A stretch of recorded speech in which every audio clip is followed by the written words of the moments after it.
반갑습니다. 내일은 또 주일이 다가옵니다.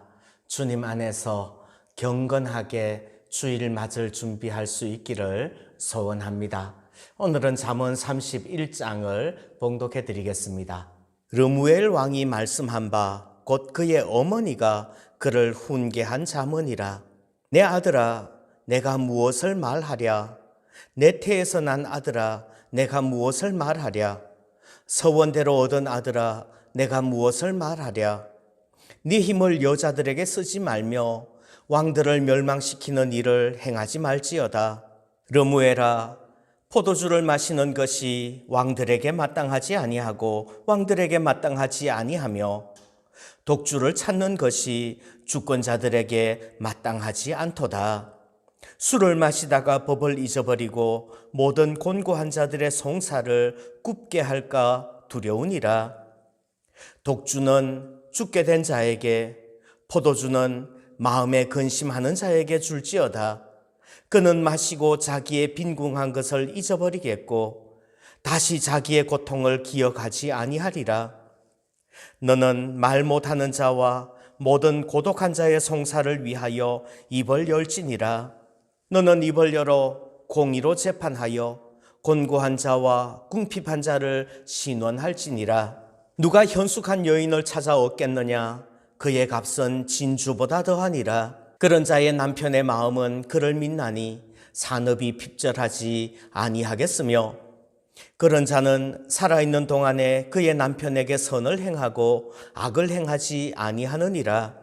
그는 양털과 삼을 구하여 부지런히 손으로 일하며 상인의 배와 같아서 먼 데서 양식을 가져오며 밤이 새기 전에 일어나서 자기 집안 사람에게 음식을 나누어 주며 여종들에게 일을 정하여 맡기며 밭을 살펴보고 사며 자기의 손으로 번 것을 가지고 포도원을 일구며 힘있게 허리를 묶으며 자기의 팔을 강하게 하며 자기의 장사가 잘 되는 줄을 깨닫고 밤에 등불을 끄지 아니하며 손으로 손뭉치를 들고 손가락으로 가락을 잡으며 그는 곤고한 자에게 손을 펴며 궁핍한 자를 위하여 손을 내밀며 자기 집 사람들은 다 홍색 옷을 입었으므로 눈이 와도 그는 자기 집 사람들을 위하여 염려하지 아니하며 그는 자기를 위하여 아름다운 이불을 지으며 세마포와 자색 옷을 입으며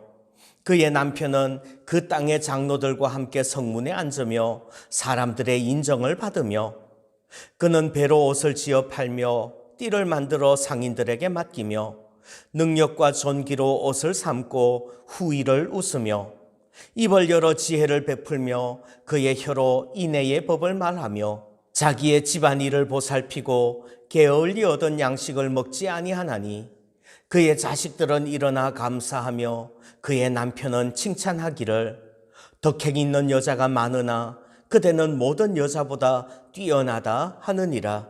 고운 것도 거짓되고 아름다운 것도 헛되나 오직 여호와를 경외하는 여자는 칭찬을 받을 것이라.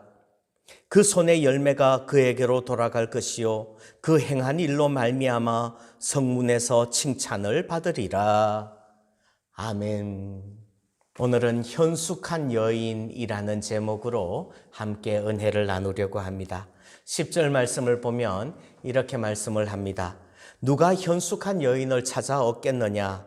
그 값은 진주보다 더하니라. 현숙한 여인을 찾아 얻으시기를 바랍니다.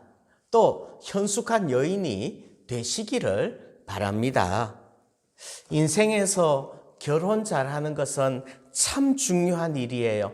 진주를 찾아 얻는 것보다 현숙한 아내 얻는 것이 훨씬 복된 줄 믿습니다. 이것은 남자들만 아니라 여자들도 마찬가지죠. 잠언은 남자 중심으로 쓰여졌기 때문에 그런데요. 여자들도 마찬가지예요. 정말 지혜롭고 성실하고 정직한 남편을 만나는 것은 어쩌면 평생을, 인생을 결정짓는 일이 될 수도 있다는 말이에요. 그런데 배우자는 하나님이 주시는 거예요. 며칠 전에 읽어드렸습니다마는 잠언 19장에 이런 말씀 나와요. 집과 재물은 조상에게서 상속하거니와 슬기로운 아내는 여호와께로서 말미암느니라. 그러면 어떻게 해요? 그러면 어떻게 할까요? 오늘 말씀 읽어드린 거 보면요, 찾아라는 말이 나와요. 찾아. 누가 현숙한 여인을 찾아 얻겠느냐? 찾으시기를 바래요. 구하라, 찾으라, 문을 두드리라. 그러면 하나님께서 주실 거라고요. 부지런히 배우자를 위하여서 찾고 구하고 두드리시기를 바랍니다. 이미 하나님께서 주셨다면요, 그러면 그 여인이, 그 남편이 하나님께서 가장 합당하게 나를 위하여서 예비해 두셨다가 나에게 고이 주신 배우자인 것을 믿으시기를 바랍니다. 어떤 여인이 현숙한 여인이에요? 오늘 말씀을 보면서 정리를 하면 이렇습니다. 첫 번째는, 현숙한 여인은 강하고 부지런한 사람이에요.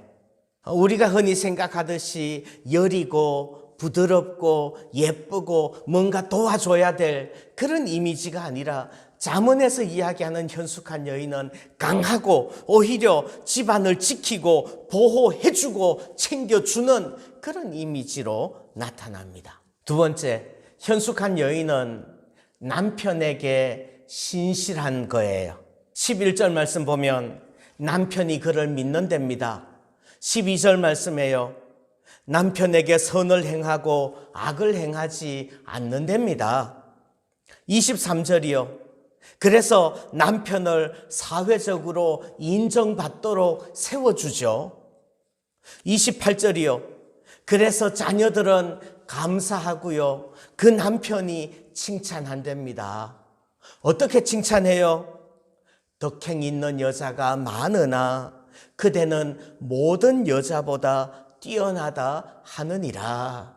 남편들도 또한 마찬가지로 그러해야 되지 않겠습니까? 세 번째, 현숙한 여인은 여호와를 경외합니다. 30절, 고운 것도 거짓되고 아름다운 것도 헛되나 오직 여호와를 경외하는 여자는 칭찬을 받을 것이라. 고운 것, 아름다운 것, 60세가 되고 70세가 되면 다 평준화된다고 그러더라고요. 그러나 현숙한 여인은 여호와를 경외하기 때문에 칭찬을 받을 거예요.